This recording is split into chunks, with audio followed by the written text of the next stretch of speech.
Assalamualaikum warahmatullahi wabarakatuh. Perkenalkan, nama saya Raffi Zatwan Hartono dengan NIM D1D023026.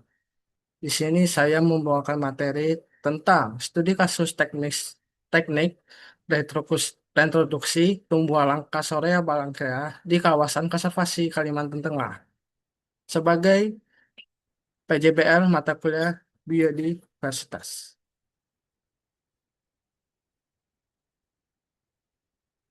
Pendahuluan. Di sini terdapat profil spesies dari Sorea barancea, nah, di mana nama ilmiahnya yaitu Sorea barancea dengan famili Dipterocarpaceae atau kelompok penanti merah.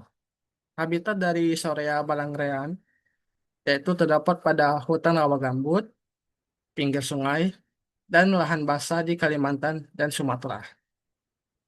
Dalam status ICN, Sorea barancea terkategori dalam vulnerable atau rentan.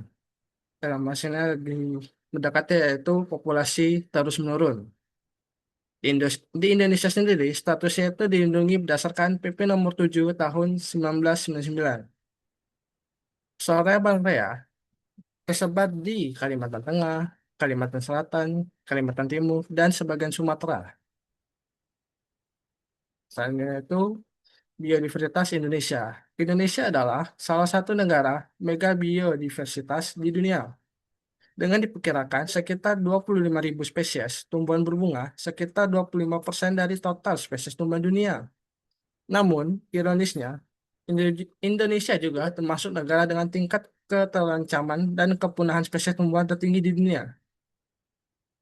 Kondisi spesies. Salah satu spesies yang berada dalam kondisi kritis dan menjadi prioritas konservasi nasional adalah Sorea balangrean.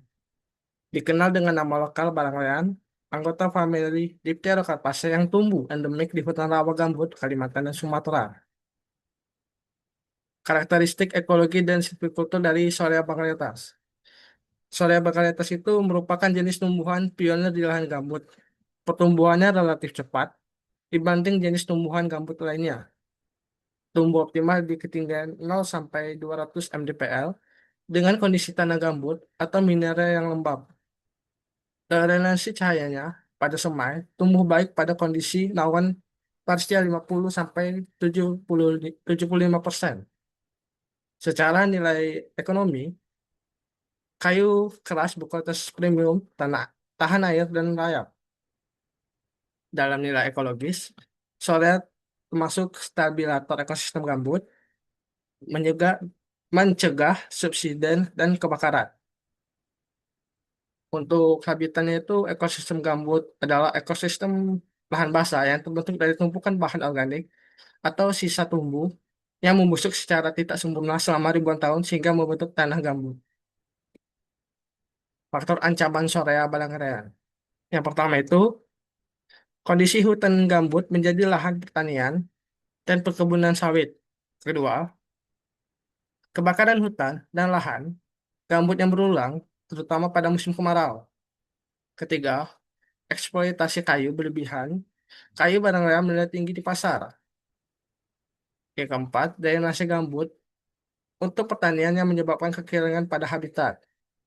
Kelima, laju regenerasi alami yang lambat. Akibatnya, rendahnya keberhasilan perkecambahan dari habitat yang terdegradasi.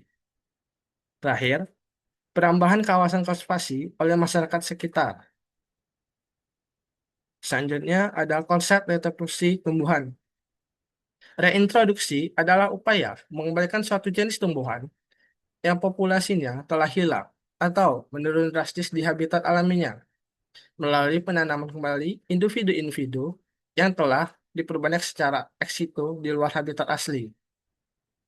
Menurut panduan IUCN, reintroduksi harus dilakukan berdasarkan kajian ilmiah yang mendalam, meliputi analisis habitat, kesesuaian ekologi, kondisi populasi sumber, dan monitoring pasca tanam.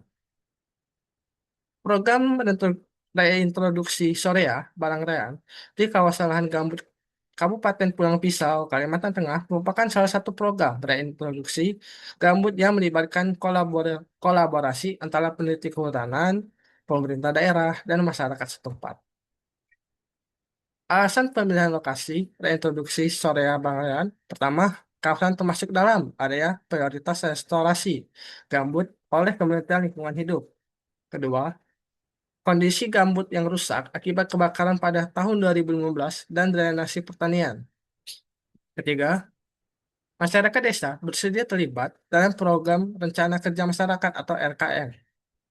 Keempat, vegetasi barang dan yang tersisa di sekitar lokasi masih ada, menunjukkan kesesuaian habitat untuk melakukan reintroduksi.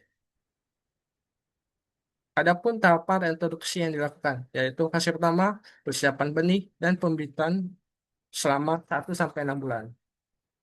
Yang dilakukan pertama itu adalah pengumpulan benih dari pohon induk berkualitas di Tegakan Benih Saka Kanjang, Kalimantan Tengah. Kedua, seleksi benih. Benih yang dipilih adalah benih biji yang sehat, seragam, bebas hama penyakit, dan daya kecambah yang diuji lebih dari 80%.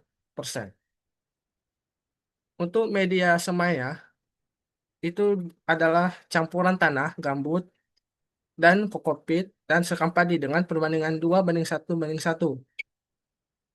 Penyamaian dilakukan dalam kondisi naungan parsial atau paranet 50% selama 3 bulan.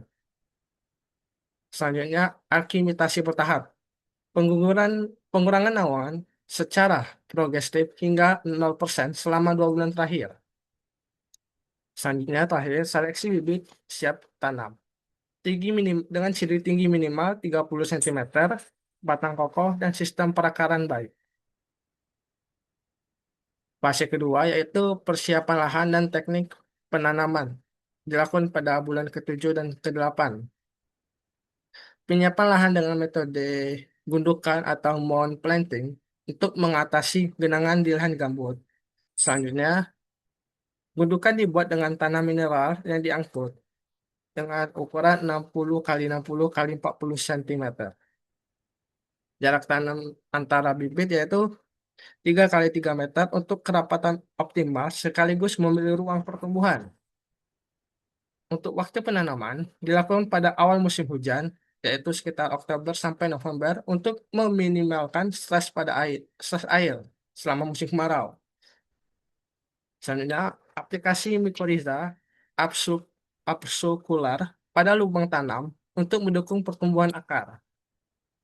Selanjutnya, pemasangan ajir bambu sebagai penanda dan pelindung bibit dari gangguan.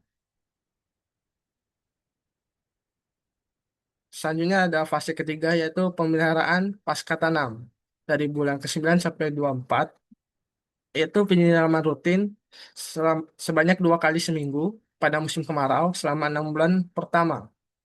Kedua, penyangan gulma kompetitor dan radius 1 meter dari setiap bibit. Ketiga, pemupukan organik cair berbahan lokal atau limbah tandam kosong sawit pada bulan ke-3, 6, dan 12. Selanjutnya, penggantian bibit mati atau penyulaman dalam waktu maksimal 2 minggu sekali. Selanjutnya ada identifikasi dan penanganan hama, baik itu kutu daun, ulat pemakan daun, dan penyakit bercak daun. Fase keempat yaitu monitoring dan evaluasi selama bulan 12 sampai 36. Yang pertama itu dilakukan pengukuran pertumbuhan berkala, baik dari tinggi, diameter batang, jumlah daun, setiap 3 bulan sekali. Perhitungan subprevalent atau presentasi bibit yang masih hidup.